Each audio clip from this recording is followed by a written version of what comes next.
There are so many things that can be said in praise of Deena Sheldon, and I'm sure it's all documented in the program.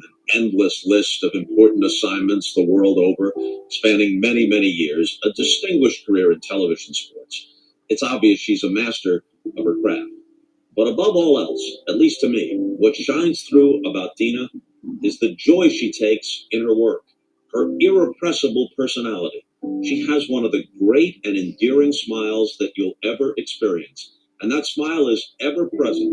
It could be 5 below 0 in Green Bay on a Sunday night, and she's up in her perch under a half dozen layers of clothing. I mean, that can be brutal. The announcers, after all, they've got heaters upstairs. They're in a booth. She's freezing up there for 3.5 hours or whatever it is. And yet the smile is always there, and that smile is infectious. The joy she takes in her work makes her a joy to work with. Congratulations, Deena. We're all really proud of you. And when I think about the many years that we worked together, all I can think about is your execution, your preparedness. You prepared for any event like you were doing the play-by-play job, the analyst job, the producer job, and the director job all at once. And when the red light came on, you were always perfect. So congratulations from all of us. In the world of sports television, as you travel around and you work on crews and, in all different sports, you don't see a lot of female camera people. It's you see females in other positions, but you don't see women running camera. And Deena was one of the first women I've ever encountered who ran camera. And I thought it was a little different because obviously you're in a group now where no one else is like you. But she found a way to fit in, and she found a way to stand out. And the way she stood out was no one could top her preparation.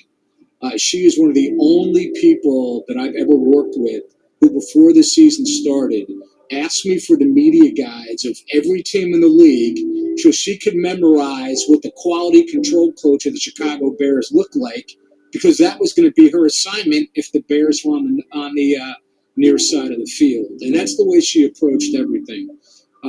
Deena's preparation was second to none. Everybody had tremendous respect for her. And the thing that made it comforting for me as a producer, and I'll speak for Jurassic Fair as a director, we always knew she would have the shot that she was supposed to have, framed perfectly and on time. And when you're doing a show as big as Sunday Night Football, you can't wait and you can't really direct somebody into it. You've already directed them into it hours ago or weeks ago.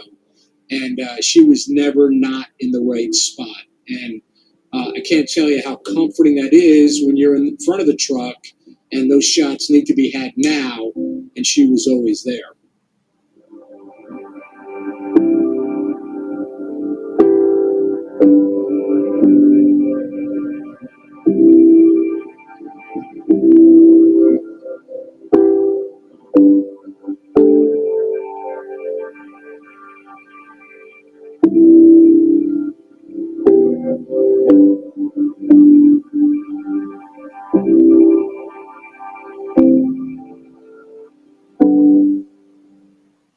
Deena's talent is rather unique. She was always a step ahead, creating the precise shots at the precise moment, seizing the big action down to the smallest, impactful, emotional details.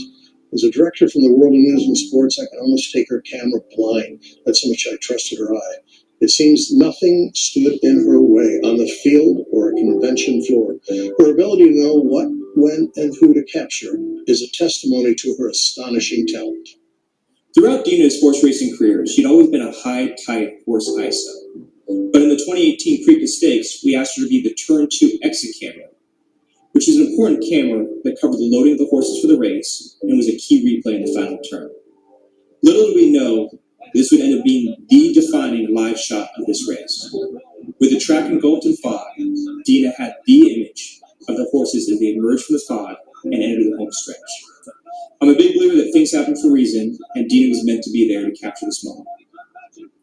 As always, Deena had the shot of this race and every event she ever worked. I feel like I was one of the lucky ones that got to work with you over the years on so many great events. And you made every event you worked better. You always showed up on time. You were always prepared. And I think you probably always had a smile on your face. I don't think I ever remember working with you when you weren't smiling. You're a fantastic technician, but you're even a better person. I once shared with Deena the reason I asked her to go from a camera card to a headhunter in the NFL playoffs and Super Bowls we were doing. I simply said to her, it's because you're my best shooter, always the most prepared, and has a desire to grow and enhance any program that's lucky enough to have her as a primary shooter. She always had this really wonderful smile. It kind of lit up, the room that she was in. And, she was able to combine that toughness with that sweetness, which not a lot of people can pull that off. I know I can. So I always loved that about Deena. And I'm just really proud she's in the Hall of Fame.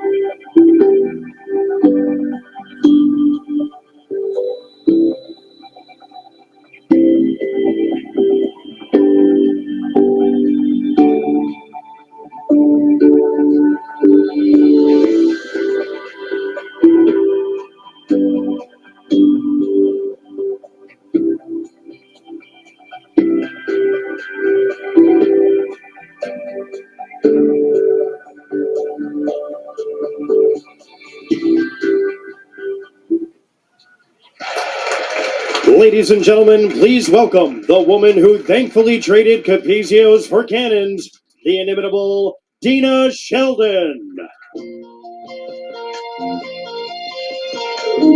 Who can turn the world on with her smile? Who can take a nothing day and suddenly make it all seem worthwhile? Well, it's you, girl, and you should know it.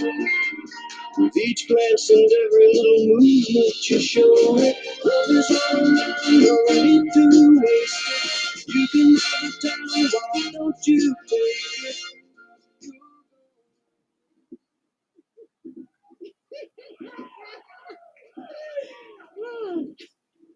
Happy birthday, Mike.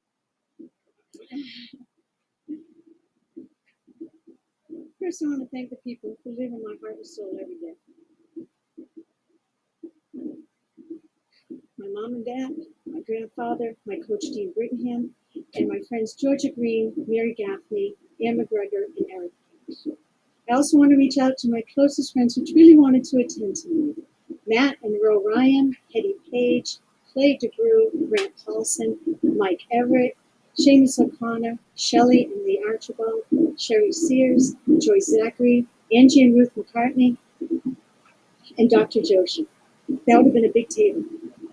Thank you to those making the trip to celebrate this incredible honor with me. Rich Eilers from Canon, you've always been there. Yes, thank you. Larry Thorpe, Mike Ricosa, thank you, Mike, for making the trip. Steve Helmuth and Pat Sullivan, Steve and Lolly Henry, and my college buddies, Dr. Carl and Rodman Costigan. Carl, I am still amazed that somehow we emerged from college alive and both live in our dreams. Now to my rock, the love of my life, my compass, and my partner in fun, Jeff Zachary.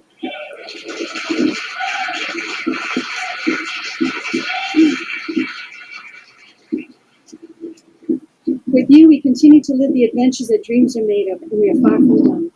In addition to all the unforgettable games and events, we also absolutely love photographing and shooting the humpback whales breaching off of the islands of Hawaii. Just like life, you never know when a great opportunity may emerge. But just like when covering a game, the key is to anticipate where they may come from. There's nothing more thrilling than hearing the rapid fire of the shutter. It means we possibly have captured an unforgettable image, and through our lenses, followed by the percussion of those magnificent creatures landing. It reverberates right through our soul. Jeff, we're so supportive of one another that when one of us is able to contribute a meaningful shot to a live broadcast, it's as if both of us have done it. In so many ways, you're a heck of a soulmate. Thank you also for putting this video together. And thanks to Steve Henry, and Wally Henry for contributing your time and talent, along with the behind-the-scenes video with you and director Mark Payton. We'll show that later. want to express my sincere gratitude to those colleagues who wrote and shared their feelings about working together, including the trailblazing women Leslie Visser and Elizabeth Cartoni.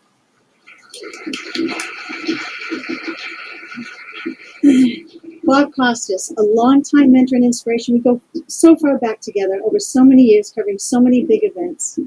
We share a fondness of Billy Crystal and for working for David Letterman and Jay Leno. Thank you, Bob, for your incredible friendship and the bond of camaraderie we would share on the field and in life. Lynn Swan, I truly appreciate the time we spent together on the sidelines of Monday Night Football, being open to our new technology and your guidance. I love and cherish the opportunities that Vince Pace and James Cameron provided Jeff and myself in 3D sports and feature films. I appreciate those folks that are open to the new technology that Jeff and I still love to bring you, and you're here tonight. Roger Goodman, I know what it is. I don't know what it is, but I well up with emotion when I say your name. You invited me to join you on some of the most historical events. Your mentorship shaped my career, along with dancing the Macarena with Peter Jennings at the Democratic National Convention. Rick Miner, and your beautiful and lyrical tone, only you could have said it this way: you start next week. Craig Jernoff, you provided me with my break into Monday Night Football, and I was able to watch and absorb your incredible passion and witness the energy that you bring to every game, along with what it means to be ready.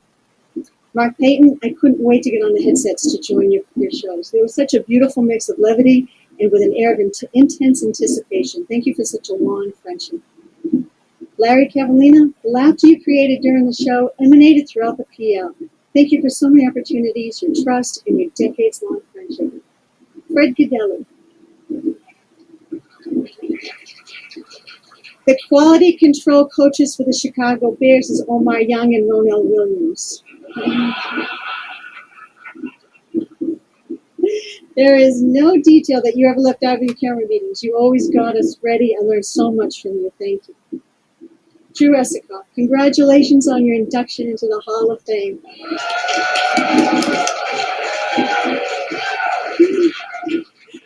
What else were you, Fred, and I going to do at 6 a.m. in San Diego before the Extreme Games? But find Batman on roller skates with a cape on and not much more. We live for those moments. I love what I do, all of it, except for the sleet and the downpours. But I'll take snow in Green Bay any day with Red Batty and Mark Switzer. I love memorizing the players, the coaches, where everyone is sitting and seeing patterns. I just love the process of getting ready and then to be able to react to the game and the intensity of a live event. Am I competitive? Yes, with myself. And I usually win in my age group. My goal was to find the shot that the announcers were talking about in under 3 seconds, or find them something interesting to talk about. I love the sense of team and creating something together in the show behind the show on the headsets. I am so appreciative of the talent and precision sideline kart driving of these incredible crewmates, Doug Convente, John Trussell, and John Mallon. We never, ever missed a shot. The support from Rob Lombardi and technician Harry Lewis, and the beautiful bond with NBC production manager Diana Solomon.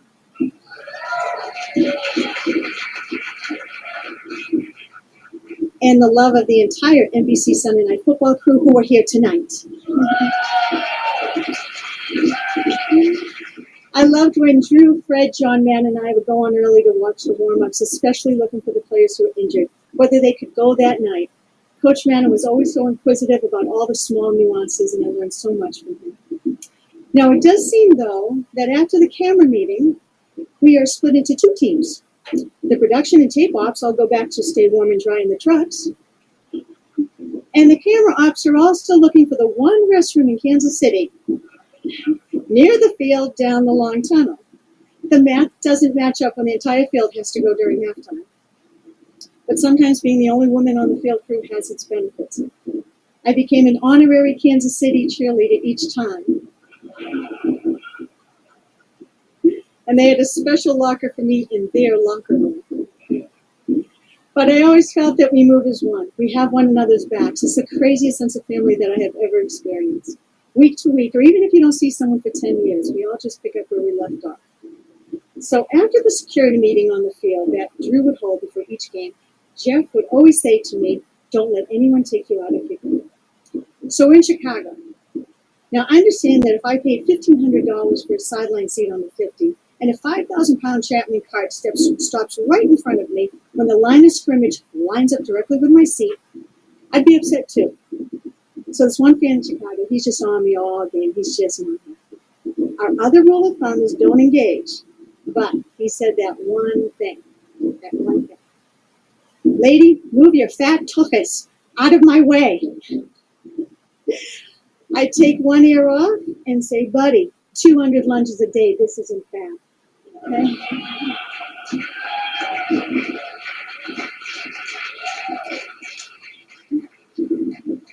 He laughed, and so did the crowd around him.